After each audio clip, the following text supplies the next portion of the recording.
Chapter 288. Then, flames rose from the divine tree, reaching hundreds of meters straight into the sky.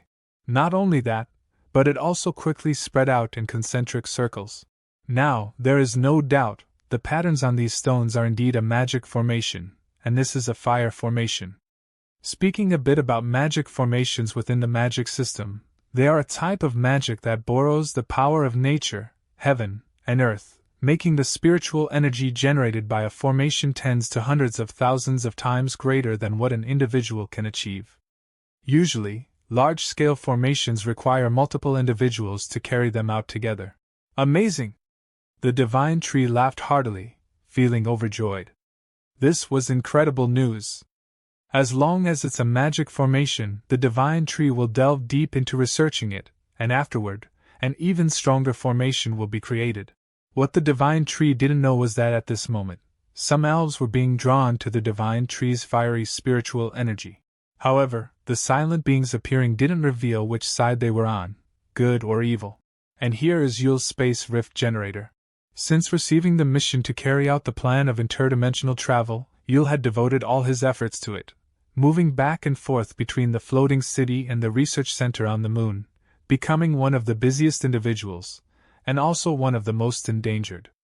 It should be remembered that using oneself in such experiments is akin to playing with one's life. Even the scientist responsible for pressing the button inside couldn't suppress his anxiety. This time, Yule was directly inside a spiritual energy test tube, with both ends of the tube filled with extremely powerful compressed spiritual energy. It shot through his body, and Yule screamed as he endured extreme pressure, with every cell in his body feeling like it was being crushed.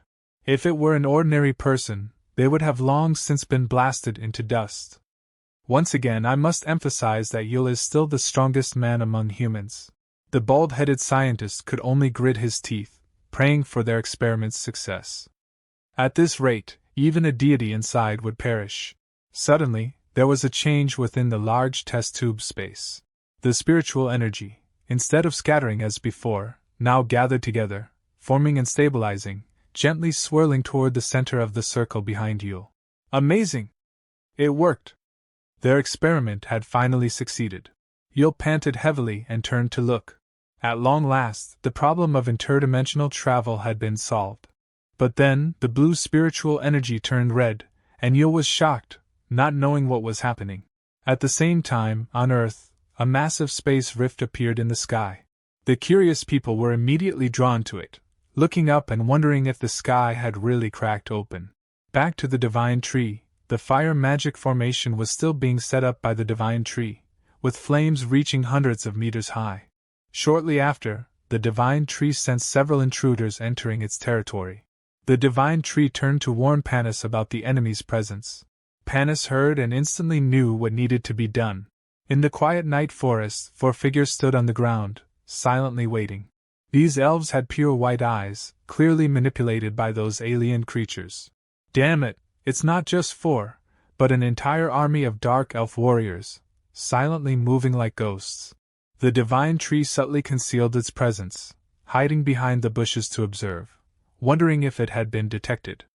Clearly, the act of setting up the magic formation had released an overwhelming amount of spiritual energy, which attracted them. That guy must be the leader of the group. To the divine tree, he emitted a powerful green aura. But his spiritual energy waves seemed similar to those of the black spider the divine tree had defeated last time.